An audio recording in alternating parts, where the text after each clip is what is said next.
Hey, SE Historian here. Today I have a short piece with Zerg from Onside Gaming, Solar. This was a fun little video and I'm glad I finally got the chance to chat with this legend. The support for my content has been amazing, so thanks for that. If you've been enjoying my work, remember to drop a like, comment, and get subscribed. With that out of the way, let's take a look at my word with Solar. So, Solar, thanks so much for taking the time, man. I really appreciate it. Yep. So how did you first get into StarCraft?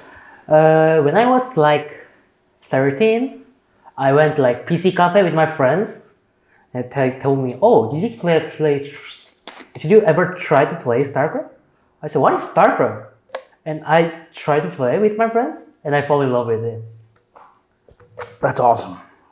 Have you ever been like very involved in any other games? One more time, sir. Have you ever played any other games a lot? Actually, I'm not a fan of like PC gaming because I focus more time for the studying. Actually, I like studying like math and English. So I'm not a big fan of gaming, but like, after my StarCraft, I played a lot. How did you feel when they announced the GSL reductions? Yeah, that was pretty sad news actually. Like GSL always been to Korean scene.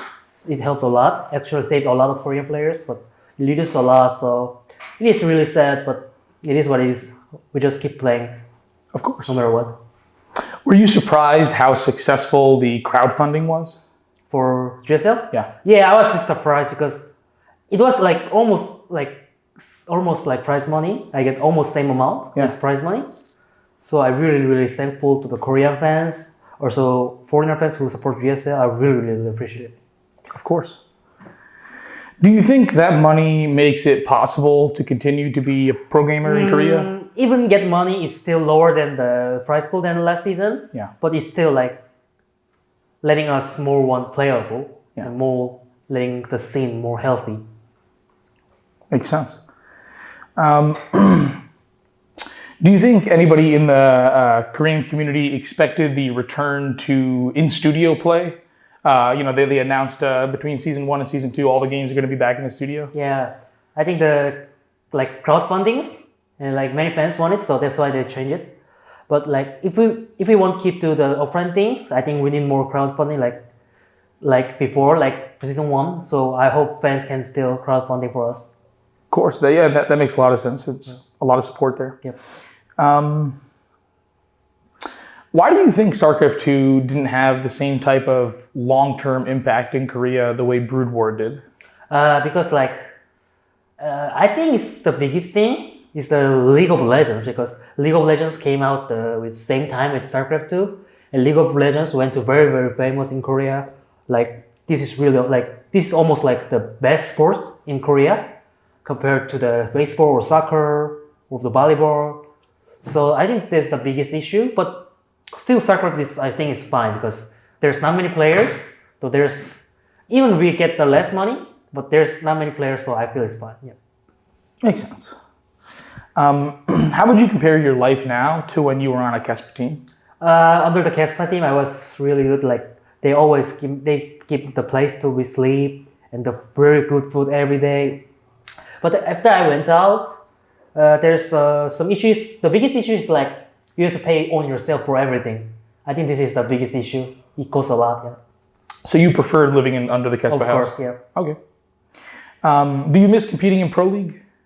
My result in Pro League was really not that good, so I don't miss a lot because when I play Pro League, I feel a lot of stress when I play. So without Team League, I feel really good about my pro gaming life. Yeah. Do you like participating in WTL? Does it feel similar to Pro League? Yeah, but I play WTL, but WTL feels like more or less pressure than Pro Leagues. Like when I'm in KESPA team, like each wins is very like connected with my salaries. So I feel a lot of pressures. Yeah, each wins. Yeah. So you were Samsung teammates with like Stork. Yeah. Did that mean a lot to you at the time? Yeah, I was with same team with really great Brood War players. They give me a lot of inspiration. That's the biggest thing I learned from Samsung and from good players, that I must like use a lot of effort to become the good player. Yeah, that's what I do, and I keep doing like this now till now. How does your family feel about your career in esports? My parents they really love. I feel like I make a success in the StarCraft 2 because my career is really good. I feel like for myself because there are so many retired players and so many unsuccessful players. So, and my family always loved it, and they really support me a lot for pro gaming life. Yeah, That's great. If you stop playing StarCraft, what do you feel like you would pursue for a career? One more time. If you stop playing StarCraft, what kind of job do you think you would get? I loved English a lot when I was young, so I think I'm probably gonna do some job connected with like English, like translator. I think translator. Because I love speaking like with people, so I think I have become this translator. Yeah. I think you'd be really good at that. Is there a particular achievement in your career that you're most proud of? I think the SSL was on 2016. It was the first because it was first biggest tournament, first big tournament in Korea, and it was offline final. So it went really, and I let my parents come to watch my finals in Korea. So it really means huge for me. Yeah. Would a GSL Codes win or an IEM Katowice win? Which one would be more important to you? Of course, IEM Katowice. IEM Katowice is a global event, the biggest tournament in the global. So, of course, I think it's IEM Katowice. Are you looking forward to StormGate? I'm not sure because actually I saw the first video of the StormGate released like 2 weeks ago. I feel like it's similar with Warcraft, but I'm not a big fan of Warcraft. So, also I feel like I'm very old. I'm aiming for 30, and when I start pro gaming, I always think about like when I become 30, I will not playing video games. Like I will do some real job. Yeah, that's what I think. Yeah. A lot of other Korean people, do you think they are excited about StormGate or not? Yeah, really? they are of course StormGate because the StormGate is a new issue, new game of the RTS. There's a lot of RTS games, but like this game is like made by some great guys from the Blizzard. So I think they are very expecting it. Yeah. What do you think Frostshine could do to attract people from the Brood War community, like Brood War streamers and pro gamers? I think I think they must make like the game. Like even you don't know anything about the game, you can know like very significant. Like you can figure it out like who's winning or like who's losing and which unit is like strong. Like you can make it like this one. Yeah.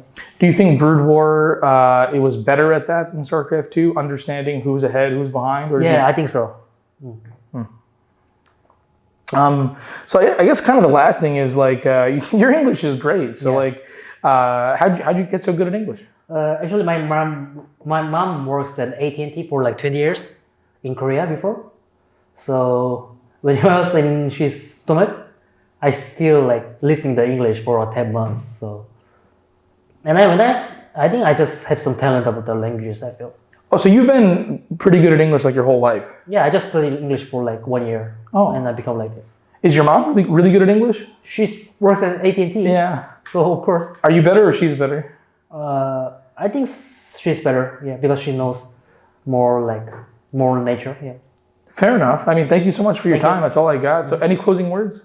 Thank you for watching my video. Also, don't forget about subscribe and like buttons. Thank you so much, man. I appreciate it. Thank you. Thanks so much for watching. If you enjoyed this one, do as Solar said. Get subscribed and be here next week when I drop my next piece of content with a certain StarCraft YouTuber.